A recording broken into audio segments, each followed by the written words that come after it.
Assalamualaikum warahmatullahi wabarakatuh. Perkenalkan, nama saya Abdi Nur Hikmah dari Pendidikan Jasmani 2022 dengan NIM I1E0222040. Di sini saya akan sedikit membahas tentang kurikulum. Jadi, apa sih itu kurikulum? Kurikulum sendiri adalah sebuah rancangan pembelajaran yang memuat tujuan, isi, dan metode pembelajaran yang digunakan untuk mencapai tujuan pendidikan. Kurikulum digunakan untuk sebagai menjadi pedoman bagi guru atau siswa dalam proses belajar mengajar. Kurikulum juga bisa menjadi tolak ukur bagaimana kemajuan siswa diukur. Ini mempengaruhi pengalaman belajar siswa dan kualitas pendidikan secara keseluruhan. Nah, adapun tujuan dari kurikulum sendiri yaitu yang pertama, membimbing dan mendidik siswa. Kurikulum dirancang untuk membimbing dan mendidik siswa agar siswa menjadi pribadi yang cerdas, berpengetahuan tinggi, kreatif, inovatif, serta bertanggung jawab. Yang kedua, mempersiapkan siswa untuk masa depan. Kurikulum juga bisa dapat membantu siswa untuk mengembangkan keterampilan dan pengetahuan yang dibutuhkan untuk memasuki dunia kerja atau melanjutkan pendidikan ke jenjang yang lebih tinggi.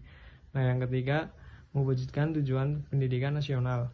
Kurikulum di Indonesia dirancang untuk mewujudkan tujuan nasional pendidikan nasional, yaitu mencerdaskan kehidupan bangsa dan mengembangkan manusia Indonesia seutuhnya. Nah, kurikulum juga sangat memiliki peran penting dalam membantu tujuan pendidikan dan pengembangan siswa.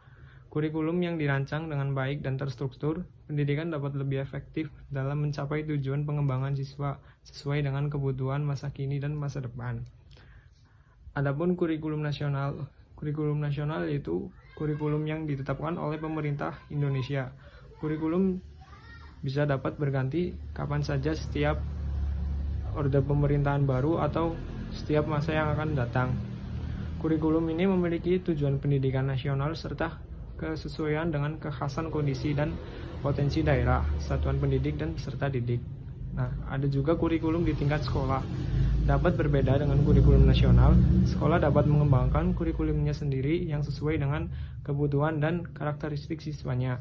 Namun, kurikulum di tingkat sekolah harus tetap mengacu pada kurikulum nasional, yang dimana itu langsung dari pemerintahan. Implementasi kurikulum sendiri merupakan proses yang kompleks dan penuh tantangan, seperti halnya keterbatasan sumber daya atau yang lainnya. Banyak sekolah yang kekurangan sumber daya seperti buku, tes, alat peraga, dan infrastruktur untuk mendukung implementasi kurikulum. Sama halnya ini dapat menyebabkan kesulitan dan melaksanakan pembelajaran kurang efektif. Nah, jadi untuk kesimpulan di atas bisa diambil untuk poin-poin pentingnya, yaitu kurikulum adalah tujuan pembelajaran yang mencakup tujuan, isian, dan metode pembelajaran yang mempengaruhi pembelajaran siswa. Nah, dengan semangat juang untuk terus belajar, memahami, dan mengembangkan kurikulum, kita dapat memberikan kontribusi positif dalam dunia pendidikan dan membentuk generasi yang lebih berkualitas. Kurang lebihnya dari saya, mohon maaf. Assalamualaikum warahmatullahi wabarakatuh.